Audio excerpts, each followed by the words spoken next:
Welcome to the channel paper teacher. इस video में हम कवर करेंगे सीटेट एनालिसिस में फर्स्ट पेपर को। और ये जो पेपर होगा हमारा वो 21 सितंबर 2014 का पेपर होगा। इसमें हम इंग्लिश के पार्ट को कवर करेंगे। तो आइए देखते हैं किस तरह से क्वेश्चंस आए थे इंग्लिश के लिए। इस तरह से यहाँ पर इंग्लिश का पेपर आया हुआ था, जिसमें आपको फर्स्ट क्वेश्चन दिया गया है 121 से यहाँ पर, जिसमें पूछा जा रहा है कि some research has shown that developing students, ये आपको एक स्टेटमेंट दिया गया है, native language skills leads to higher score academically over the long term in English. मतलब जो बच्चे की नेटिव लैंग्वेज होती है वो एक तरह से फैसिलिटेट करती है बच्चे को। A bilingual class would be characterised by, जो बाइलिंगुअल क्लास होती है मतलब जिसमें हिंदी और इंग्लिश दोनों ही सब्जेक्ट्स को पढ़ाया जाता है, उसकी क्या एक कैरेक्टरिस्टिक्स है। तो यहाँ पर फर्स्ट पॉइंट दिया गया है कि revision work done in the native language. वहाँ पर रिवीजन वर्क जो होता है वो बच्चे की नेटिव लैंग्वेज में होता है, मतलब मदर टंग में होता है। या फिर बी ऑप्शन यहाँ पे दिया गया है कि more guided translation activities individual and collaborative, ज़्यादा से ज़्यादा जो है इसमें गाइडेंस दिया जाता है, जो है ट्रांसलेटिंग एक्टिविटीज़ की जाती हैं, कोलैबोरेशन किया जाता है। ये सी ऑप्शन यहाँ पे आ जाता है। या फिर सी ऑप्शन है यहाँ पर the reformulation of concepts structures use in the native language. मतलब एक बाइलिंगुअल जो क्लास होती है जिसमें हिंदी और इंग्लिश दोनों में ही क्लासेस दी जाती हैं, दोनों ही सब्जेक्ट जो है आपको पढ़ाए जाते हैं, तो उसमें रीफॉर्मुलेशन किया जाता है बच्चे के कॉन्सेप्ट्स का, स्ट्रक्चर्स का नेटिव लैंग्वेज में, मतलब कि मदर टंग में किया जाता है। तो यहाँ पर सी ऑप्शन इसके लिए करेक्ट हो जाता है। नेक्स्ट क्वेश्चन पे चलेंगे।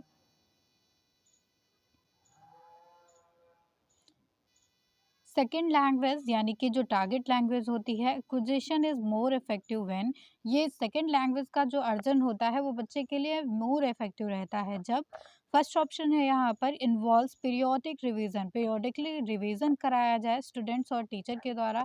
या फिर इन्वॉल्व्स मोस्ट सेल्फ स्टडी, ज़्यादा से ज़्यादा इसमें सेल्फ स्टडी की जाए स्टूडेंट के द्वारा यूजिंग सर्टेन गाइडलाइंस, कुछ जो है गाइडलाइंस को फॉलो करते हुए। या सी ऑप्शन है कि it is practised in the situation familiar to students, ऐसी सिचुएशन में इसको जो है प्रैक्टिस किया जाए जो बच्चे से फैमिलियर हो, मतलब जो बच्चे की जानकारी में हो।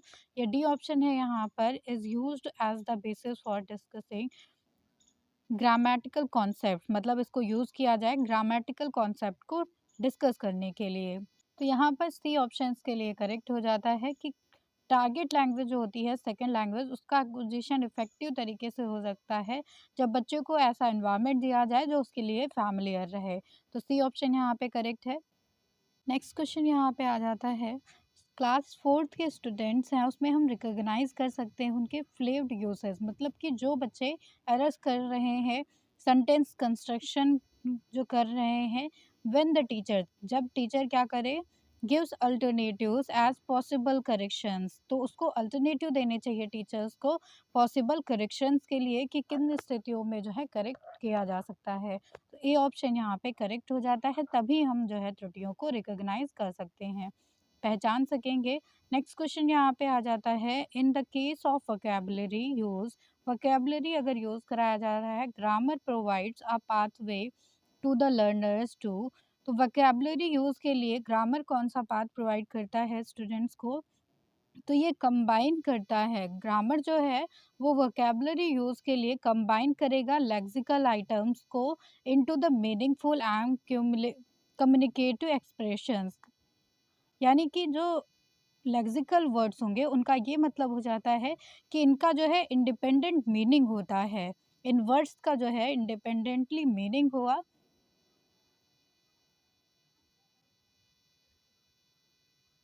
और ये जो मीनिंग होता है उन वर्ड से ही हम जान लेते हैं कि इसमें किस, ये जो है किसके बारे में बात की जा रही है। जैसे कि स्कूल हो गया, स्कूल का मतलब है कि हम विद्यालय की बात कर रहे हैं, प्रिंसिपल है तो वहाँ पे प्रधानाचार्य की बात कर रहे हैं, कैट है तो इसका मतलब है हम कोई जंतु की बात कर रहे हैं, बिल्ली की बात कर रहे हैं। तो इन सारे वर्ड से, लेक्सिकल वर्ड से हमें इंडिपेंडेंटली यानी कि स्वतंत्र रूप से पता हो चल जाता है कि हम कौन से मीनिंग की बात कर रहे हैं और कैसे जो है संप्रेषण के लिए इसको प्रयुक्त कर रहे हैं। तो बी ऑप्शन इसके लिए सही हो जाता है। वोकैब्युलरी में जो है ग्रामर का इसलिए यूज़ किया जाता है।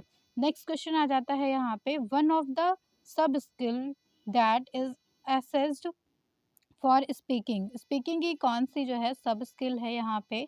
तो स्पीकिंग की सब स्किल में आ जाएगा यूज़िंग एप्रोप्रिएट वॉल्यूम, मतलब हमारी जो वॉल्यूम है वो सही होनी चाहिए, वॉल्यूम में क्लैरिटी होनी चाहिए पूरी तरह से और गेस्चर्स का सूटेबल यूज़ करना चाहिए इंडिविजुअल ग्रुप्स में अकॉर्डिंग टू सिचुएशन। तो ए ऑप्शन यहाँ पे करेक्ट हो जाता है सब स्किल्स के लिए।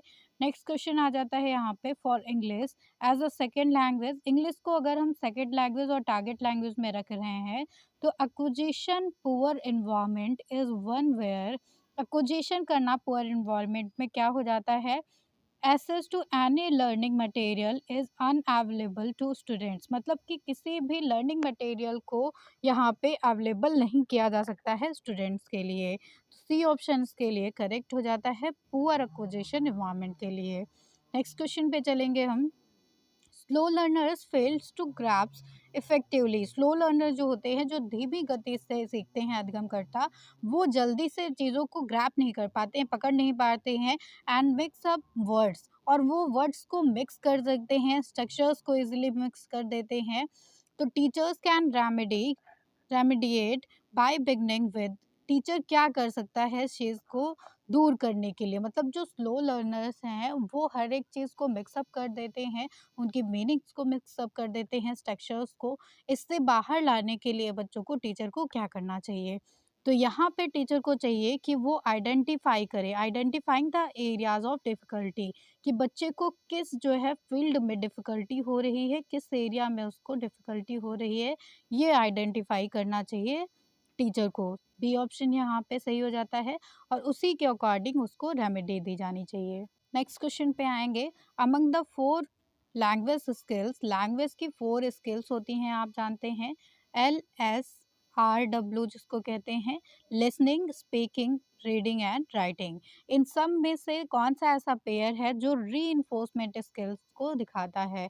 रीइंफोर्समेंट स्किल्स का मतलब हो जाता है कि जिसमें हमें कुछ प्राप्त होता है, जिसमें हम अपने आइडियाज़ को, हम अपने एक्सप्रेशन को जो है एक्सप्रेस कर पाएँ, तो ये स्पीकिंग एंड राइटिंग स्किल्स होती हैं। स्पीकिंग स्किल्स का मतलब है कि हम अपने थॉट्स को, अपनी फीलिंग्स को इसमें बयाँ कर रहे हैं और राइटिंग के थ्रू लिख कर भी हम अपने थॉट्स को और प्रोसेस को जिसमें लिख सकते हैं। तो सी जो ऑप्शन हो जाता है यहाँ पर वो करेक्ट हो जाता है। ये सारी रीइंफोर्समेंट स्किल हैं। रीइंफोर्समेंट का मतलब हो जाता है कि हमें इसमें पुनर्बलन मिलता है। आप अगर अच्छा बोलते हैं तो आपको लोग जो है प्रोत्साहित करते हैं, अच्छा लिखेंगे तो लोग आपको प्रोत्साहित करेंगे। तो इस तरह से ये रीइंफोर्समेंट स्किल्स में आ जाती हैं ये दोनों स्किल्स। सी ऑप्शन यहाँ पे करेक्ट हो जाता है इसके लिए। नेक्स्ट क्वेश्चन यहाँ पे मोटिवेशन से रिलेटेड है। Motivation is an important factor in the language learning. Language learning के लिए, किसी भी भाषा को सीखने के लिए मोटिवेशन बहुत ज़रूरी हो जाता है। एक इम्पॉर्टेंट फैक्टर होता है अभिप्रेरणा। फॉर एग्ज़ाम्पल जैसे कि एक उदाहरण है, क्लास 6 में जो है मे बी डन, किस तरह से जो है मोटिवेशन को दिया जा सकता है बच्चों को। तो systematic analysis and use of structure के थ्रू या फिर यूज़ ऑफ विजुअल डिवाइसेस, मतलब कि क्लास में ऐसी डिवाइसेस का यूज़ किया जाए जिसमें हम बच्चे को देख के तब पढ़ाएँ और बच्चे उसको चीज़ को देख के तब समझे। तो यहाँ पे जो है विजुअल डिवाइसेस का यूज़ किया जाएगा जैसे कि प्रोजेक्टर है, और उसके साथ-साथ गेम्स को खिलाया जाए, मतलब कि एक्सरसाइज़ेज़ बच्चों को कराई जाएँ, तो ये एक तरह का मोटिवेशन हो जाता है जिससे बच्चे लैंग्वेज लर्निंग इफ़ेक्टिवली करते हैं।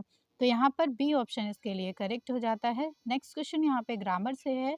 तो grammar gains it's prominence in the language teaching particularly in English as foreign language. Grammar जो है एक फॉरेन लैंग्वेज के तौर पर भी इंग्लिश में अपनी जगह पाती है टीचिंग में। Accuracy in language use can be achieved through, accuracy को कैसे अचीव किया जा सकता है इसमें, grammar is taught as the basis for all four language skills मतलब ग्रामर को एज अ बेसिस के तौर पे जो है टॉट किया जाता है, पढ़ाया जाता है फॉर बेसिक लैंग्वेज स्किल्स के लिए, मतलब कि लिसनिंग, स्पीकिंग, राइटिंग और रीडिंग के लिए। तो ये जो हमारी स्किल्स होती हैं ये एक दूसरे से इंटरकनेक्टेड हैं, मतलब एक दूसरे से जुड़ी हुई हैं, तो हमें वो ऑप्शन है इसमें चुनना है। तो बी ऑप्शन यहाँ पे बताया गया है कि reading more books written in the target language, हम टारगेट लैंग्वेज में ज़्यादा से ज़्यादा बुक्स को पढ़ें तो हमारा इसमें फ़ायदा होगा। या सी ऑप्शन है यहाँ पर कि integrating knowledge of the structures with use and meaning, integrate कर सकें हम नॉलेज को, जो ज्ञान है उसको स्ट्रक्चर्स के थ्रू, मतलब क्या बताया जा रहा है और साथ ही साथ हम उसको यूज़ कर सकें, उसकी मीनिंग को समझ सकें। तो ये ऑप्शन यहाँ पे बेस्ट हो जाता है, सी ऑप्शन। किसी भी लैंग्वेज की एक्यूरेसी के लिए हमें उसके स्ट्रक्चर्स को समझना चाहिए, उसके यूज़ टू होना चाहिए उस लैंग्वेज में, और साथ ही साथ उसके मतलब को यानी कि मीनिंग को भी समझना चाहिए। नेक्स्ट क्वेश्चन यहाँ पे आ जाता है एट क्लास सेकंड की यहाँ पे बात की जा रही है शेयरिंग स्टोरीज़, जहाँ पे स्टोरीज़ को शेयर किया जाता है, फैमिलियर एक्सपीरियंस को शेयर किया जाता है एंड इंटरेस्ट को, employing gestures where the appropriate is an sub skill of the function. तो ये कौन से सब स्किल के फंक्शंस हैं यहाँ पर? हम स्टोरी सुना रहे हैं, एक्सपीरियंसेस को दे रहे हैं बच्चों को, गेस्चर्स के थ्रू बात कर रहे हैं, तो ये स्पीकिंग की है, मतलब यहाँ पर हम बोल रहे हैं, बोलने का यूज़ कर रहे हैं। स्टोरी सुनाएंगे तब भी बोलेंगे, एक्सपीरियंस बताएंगे तब भी बोलेंगे, गेस्चर्स का यूज़ करेंगे तब भी ये जो है नॉन वर्बल कम्युनिकेशन होता है। तो यहाँ पर बी ऑप्शन करेक्ट हो जाता है कि ये स्पीकिंग स्किल्स का फंक्शन है। नेक्स्ट क्वेश्चन आ जाता है यहाँ पर language of selection of language items while determining the second language symbols should take into the account। Selection of language items, हम कैसे जो है सेलेक्ट करते हैं लैंग्वेज आइटम्स को जब डिटरमाइन करते हैं सेकेंड लैंग्वेज सिलेबस को। तो यहाँ पर फर्स्ट हो जाता है कि हाउ इजी, कैसे हम देखते हैं कि ये कितना इजी है लर्नर के लिए और यूज़ किया जा सकता है आइटम को।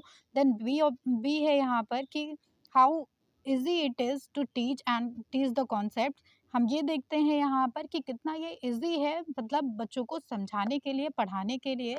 या सी ऑप्शन हो जाता है यहाँ पर कि the frequency and range of the use of items. तो इसमें हम ये देखते हैं कि फ्रिक्वेंसी कितनी है इन आइटम्स को यूज़ करने की, फ्रीक्वेंसी और यूज़ क्या है इन आइटम्स को यूज़ करने के लिए, इनकी उपयोगिता क्या है। तो ये बेस्ट आंसर यहाँ पे हो जाता है सी ऑप्शन। जब भी हम सेकंड लैंग्वेज को चूज़ करते हैं यहाँ पर तो हमें डिटरमाइन करना होता है कि इसकी फ्रीक्वेंसी और यूज़ क्या, रेंज क्या रहेगी, कितनी रेंज तक इसको हम यूज़ कर सकते हैं इन आइटम्स को। तो सी ऑप्शन के लिए करेक्ट हो जाता है। नेक्स्ट क्वेश्चन यहाँ पे आ जाता है the teacher and students discuss a topic, teacher और स्टूडेंट एक टॉपिक को डिस्कस करते हैं and the former starts the conversation by asking a question, और ये जो कन्वर्सेशन है, बातचीत है, वो स्टार्ट होती है क्वेश्चन के साथ में। Then the students respond by giving the examples and explanation, तब जो है स्टूडेंट के द्वारा वहाँ पे प्रतिक्रिया दी जाती है एक्सप्लेनेशन के थ्रू, एग्जांपल्स के through. The speaking assessment here is graded how well students, तो स्टूडेंट्स को अगर हमें एसेस करना है तो हमें उनको कैसे एसेस करेंगे यहाँ पर? Process information and response appropriately के द्वारा, मतलब क्या प्रोसेस इंफॉर्मेशन प्रोसेस की जा रही है और कैसे बच्चे अप्रोप्रिएटली सही तरीके से रिस्पॉन्स कर रहे हैं, प्रतिक्रिया कर रहे हैं, उसके द्वारा हम यहाँ पे असेसमेंट कर सकते हैं। ये ऑप्शन करेक्ट हो जाता है इसके लिए। नेक्स्ट क्वेश्चन है यहाँ पर the teacher's role is shifting from stage on the stage to guide on the side. Technology integration helps this process when, तो ये एक प्रोसेस बताया गया है जिसमें टीचर का रोल शिफ्ट होता है स्टेज ऑन द स्टेज से, मतलब यहाँ पे जो स्टूडेंट टीचर हैं वो एक स्टेज पे आ जाते हैं स्टेज से, और इसके बाद उनको गाइड से शिफ्ट किया जाता है साइड में। तो ये जो टेक्नोलॉजी इंटीग्रेशन है वो किस प्रोसेस में हेल्प करेगा? स्टूडेंट्स को एक्टिवली इन्वॉल्व करेगा रिसर्च में, वो एक्सप्लोर कर सकें आंसर्स को, बजाय इसके कि वो रिसीव करें एक स्टैंडर्ड इनपुट को। तो यहाँ पर ये ऑप्शन करेक्ट हो जाएगा इसके लिए कि जिसमें स्टूडेंट्स एक्टिवली इन्वॉल्व होंगे, सर्च करेंगे चीज़ों को, एक्सप्लोर करेंगे चीज़ों को। तो ये बेस्ट आंसर होगा इसके लिए। नेक्स्ट क्वेश्चन यहाँ पे आ जाता है according to the language, language के अकॉर्डिंग जो है एक्विजिशन थ्योरी जो है लैंग्वेज की, लैंग्वेज एक्विजिशन थ्योरी है, इसके according when there is a lack of sufficient information, जब यहाँ पे सफिशिएंट इंफॉर्मेशन में लैक होगा लैंग्वेज इनपुट के लिए, there is universal grammar that applies to all human languages. तो यहाँ पे करेक्ट ऑप्शन हो जाता है सी ऑप्शन। जब यहाँ पर जो है लैक होगा सफिशिएंट इंफॉर्मेशन में जो प्रोवाइड की जाती है ह्यूमंस को, तो उसमें यूनिवर्सल ग्रामर जो है वो ऑल ह्यूमन लैंग्वेजेस पे अप्लाई करेगा। सी ऑप्शन यहाँ पे करेक्ट हो जाता है इसके लिए। नेक्स्ट क्वेश्चन पैराग्राफ से है, ये आपको पैरा दिया गया है।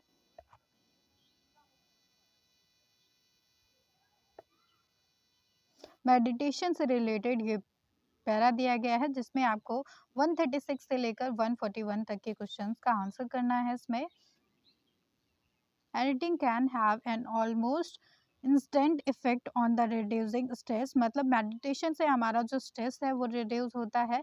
रिसर्चर्स ने ऐसा जो है पाया है। They have 3 consecutive days of 25 minute sessions can have a dramatic effect, मतलब अगर हम 25 मिनट भी जो है मेडिटेशन करते हैं तो इसके द्वारा हमें काफ़ी सारे चेंजेस देखने को मिलते हैं।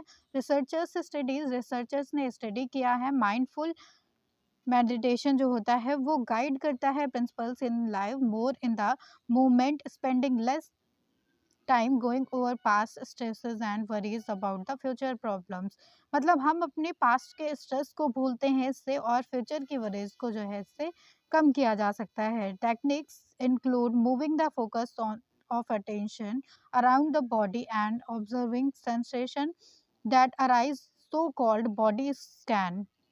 A, a secular practice, it is said to help people recognize and the overcome negative thoughts. Over the study, the researchers team had 66 healthy individuals aged 18 to 30 years old participate in the 3 day experiment. तो इस तरह से यहाँ पर meditation के लिए जो experiment किया गया था लोगों पर, उसके बारे में बताया गया। मेडिटेशन से क्या जो है बेनिफिट्स होते हैं इसके बारे में बताया जा रहा है। तो ये पूरा पैराग्राफ जो है वो मेडिटेशन से रिलेटेड है। इसी से जुड़े हुए कुछ क्वेश्चंस के आंसर करने हैं आपको। फर्स्ट क्वेश्चन यहाँ पे आ जाता है, the text is a dash piece of writing. Text जो है वो कौन सा एक डिस्क्रिप्टिव जो है पीस है राइटिंग का, क्योंकि यहाँ पर हर एक चीज़ को डिस्क्राइब किया गया है, व्याख्या की गई है हर एक चीज़ की, तो ए ऑप्शन के लिए करेक्ट हो जाता है। इसके बाद नेक्स्ट है यहाँ पर question, the writer's attitude to meditation is. Writer का क्या एटीट्यूड है मेडिटेशन की ओर, तो राइटर यहाँ पे सपोर्ट करता है मेडिटेशन को, मतलब उसकी तरफ जो है सपोर्ट है पूरी तरह से राइटर का। एटीट्यूड का मतलब हो जाता है कि सोच क्या है। एटीट्यूड का मतलब अक्सर हम जो है नेगेटिव से लेते हैं कि वो बहुत घमंड करता है, लेकिन एटीट्यूड का मनोवृत्ति से मतलब होता है कि मतलब इंसान की सोच क्या है उसकी, वो पॉजिटिव थिंकर है, नेगेटिव थिंकर है, तो इस तरह से किया जाता है। तो यहाँ पर जो राइटर है वो मेडिटेशन को सपोर्ट करता है। सी ऑप्शन करेक्ट है। नेक्स्ट क्वेश्चन आ जाता है कि the writer by referring to the experiment suggest that it is. Writer जो है क्या सजेस्ट करता है एक्सपेरिमेंट के बाद में कि possible for us to control stress, meditation के थ्रू हम अपने कंट्रोल कर सकते हैं स्ट्रेस को। ये ऑप्शन यहाँ पे करेक्ट हो जाता है, ऐसा राइटर ने बताया एक्सपेरिमेंट के बाद में। नेक्स्ट है यहाँ पर body scan is reference to. Body scan क्या किस चीज़ का रेफरेंस है, तो अ फॉर्म ऑफ मेडिटेशन, ये एक तरह से एक रूप हो जाता है मेडिटेशन का। जब हम मेडिटेशन करते हैं तो उसमें हमारी जो है बॉडी पूरी तरह से स्कैन होती है। ये ऑप्शन करेक्ट हो जाता है इसके लिए, जो कि पैराग्राफ में हम लोगों ने अभी पढ़ा। नेक्स्ट क्वेश्चन आ जाता है एंटोनियम से, तो स्ट्रेसफुल का एंटोनियम क्या होगा। स्ट्रेसफुल का मतलब हो जाता है कि बहुत ज़्यादा वरी हम किसी चीज़ को लेकर, तो बहुत ज़्यादा शांत होना जो है इसका आंसर हो जाएगा। तो वरी का अपोजिट हो जाएगा कामिंग। तो ए ऑप्शन यहाँ पे करेक्ट हो जाता है, कामिंग का मतलब हो जाता है यहाँ पे शांत से। नेक्स्ट क्वेश्चन है पैरा का यहाँ पर, the word that is replace, जिसको रिप्लेस किया जाता है परसेप्शन से, उसका क्या मतलब है। परसेप्शन का मतलब हो जाता है किस तरीके से हम सोचते हैं, हमारा विचार क्या है। तो वो एक मतलब हमारा नज़रिया क्या है किसी चीज़ को लेकर, उसे हम परसेप्शन कहते हैं। तो परसेप्शन को हम जो है रिप्लेस कर सकते हैं कॉन्सेप्चुअलाइज़ेशन से। कॉन्सेप्चुअलाइज़ेशन का भी सेम मीनिंग होता है, तो बी ऑप्शन यहाँ पे करेक्ट हो जाता है। नेक्स्ट पैरा यहाँ पे आ जाता है जिसमें हमको आंसर करने हैं 142 से लेकर 150 तक के क्वेश्चंस का। तो पैरा यहाँ पर दिया गया है वर्ल्ड एनिमल डे से, जिसको ऑब्जर्व किया जाता है 4 अक्टूबर को, 4th ऑफ अक्टूबर को 1931 से, as a way of highlighting the plights of the endangered species, जिसमें जो है देखते हैं इंडेंजर्ड स्पाइसेस को, जो जीव जंतु समाप्त हो जा रहे हैं, जिनके ऊपर ज़्यादा जो है खतरा मंडराता है, उन्हें जो है देखा जाता है इसमें। तो इस तरह से ये एनिमल्स के ऊपर पूरा पैराग्राफ दिया गया है।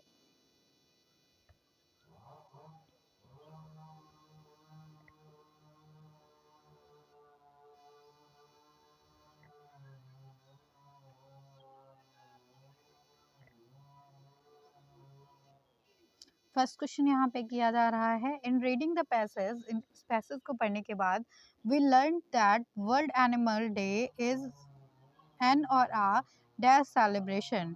क्यों सेलिब्रेट किया जाता है इसको, कब सेलिब्रेट किया जाता है, तो इसको एनुअली सेलिब्रेट किया जाता है, वर्ष में एक बार।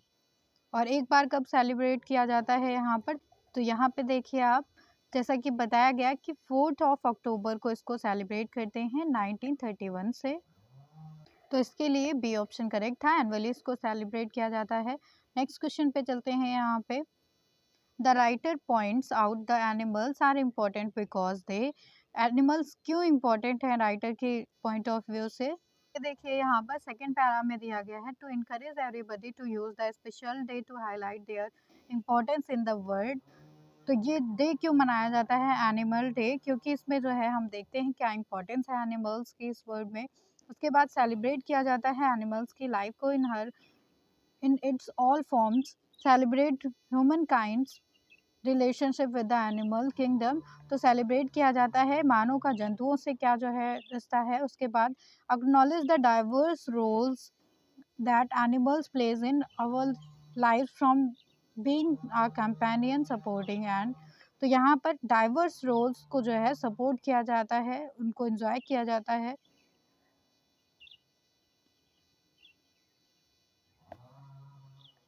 तो इसके लिए करेक्ट आंसर यहाँ पे हो जाएगा सी ऑप्शन, कि make us appropriate the diversity of life. तो एनिमल्स जो हैं इम्पॉर्टेंट हो जाते हैं हमारे लिए, क्योंकि ये हमें जो है अप्रिशिएट करते हैं डाइवर्सिटी ऑफ लाइफ को, जो विविधता है हमारे जीवन में उसको अप्रिशिएट किया जाता है इनके द्वारा। सी ऑप्शन यहाँ पे करेक्ट हो जाता है। नेक्स्ट क्वेश्चन यहाँ पे आ जाता है, the launch of the website is to, website क्यों लॉन्च की गई थी। तो यहाँ पे सेकंड पैरा में ही बताया गया है, since the official world animal day website was launched by nature watch foundation. तो क्यों लॉन्च की गई थी, ताकि हम जो है एनिमल्स के डे को सेलिब्रेट कर सकें। तो इसमें जो है गाइडलाइंस प्रोवाइड की गई थी एनिमल के डे के सेलिब्रेशन के लिए। ये ऑप्शन यहाँ पे करेक्ट हो जाता है। नेक्स्ट है यहाँ पे, the writer implies that animals are, writer क्या इम्प्लाई करता है कि एनिमल्स क्या हैं, तो often subject to the mistreatment. C option यहाँ पे करेक्ट हो जाता है इसके लिए। तो मिसट्रीटमेंट का मतलब यहाँ पे दिया गया है, द राइटर इम्प्लाइज, राइटर जो है इम्प्लाई करता है कि animals are often subject to mistreatment which needs to be change, मतलब चेंज होने की यहाँ पर ज़रूरत है। तो ये मिसट्रीटमेंट का जो है सब्जेक्ट हो जाते हैं। नेक्स्ट क्वेश्चन यहाँ पे आ जाता है, आइडेंटिफाई द रॉन्ग स्टेटमेंट। इसमें आपको 4 स्टेटमेंट में से रॉन्ग कौन सा है ये देखना है। तो यहाँ पर people tends to forget the to celebrate animals day. तो ये यहाँ पे करेक्ट हो जाता है जो आपको बताया गया है इस पैरे में। नेक्स्ट है यहाँ पर B option, animal day remind us to care of other species. तो यहाँ पे एनिमल डे मनाया जाता है ताकि हमें ये पता चल सके कि हमारी जो लाइफ में डाइवर्सिटी है उसको अप्रिशिएट किया जा सके। तो बी ऑप्शन यहाँ पे इनकरेक्ट है। ये भी वेबसाइट की बात करें तो स्टार्ट की गई थी न्यू वेबसाइट, और उसके साथ डांसर पोजेस को भी बताया गया। तो ये दोनों ऑप्शन भी यहाँ पे करेक्ट हैं, बी ऑप्शन के लिए सही हो जाता है। कि हमसे यहाँ पर रॉन्ग स्टेटमेंट पूछा जा रहा है, तो बी ऑप्शन यहाँ पे रॉन्ग स्टेटमेंट है। नेक्स्ट क्वेश्चन आ जाता है, expression, the expression a sense of wonder means, a sense of wonder का क्या मतलब है यहाँ पर? सेंस ऑफ वंडर का मतलब है एन इमोशनल रिस्पॉन्स, एक इमोशनल जो है रिस्पॉन्स किया जा रहा है जिसको अ सेंस ऑफ वंडर कहा जाता है। वंडर का मतलब है आश्चर्य से, तो ये एक इमोशन से जुड़ा जुड़ा हुआ वाक्य है। बी ऑप्शन यहाँ पे करेक्ट है। नेक्स्ट क्वेश्चन है यहाँ पे, a closest synonym of the word sensitivity. Sensitivity का क्या सिनोनियम है यहाँ पर? सेंसिटिविटी का सिनोनियम क्या हो जाता है? तो अवेयरनेस इसका सिनोनियम होगा। बी ऑप्शन यहाँ पे करेक्ट हो जाता है। नेक्स्ट क्वेश्चन यहाँ पे आ जाता है, एंटोनियम पूछा जा रहा है इनिशिएटिव का। इनिशिएटिव का एंटोनियम जो होगा वो इंडिफरेंस हो जाएगा। बी ऑप्शन यहाँ पे करेक्ट है। नेक्स्ट क्वेश्चन यहाँ पे इम्पेटस से किया जा रहा है, तो a word in the essay that means impetus is. Impetus का जो है कौन सा वर्ड सेम मीनिंग रखता है यहाँ पर? तो कैटलिस्ट यहाँ पर जो है सेम मीनिंग रखता है इम्पेटस की तरह। ए ऑप्शन यहाँ पे करेक्ट हो जाता है। इम्पेटस का मीनिंग हम लेते हैं यहाँ पर प्रेरणा देने वाले से, तो जो भी हमें इंस्पायर करे उसको इम्पेटस कहा जाता है। उसी तरह से कैटलिस्ट का भी मतलब हो जाता है कि जो हमें अप्रिशिएट करे, जो हमें जो है इंस्पायर करे। तो ए ऑप्शन के लिए करेक्ट है। यहाँ पे आपके 30 क्वेश्चंस कंप्लीट हो जाते हैं इंग्लिश के लिए। Thank you everyone.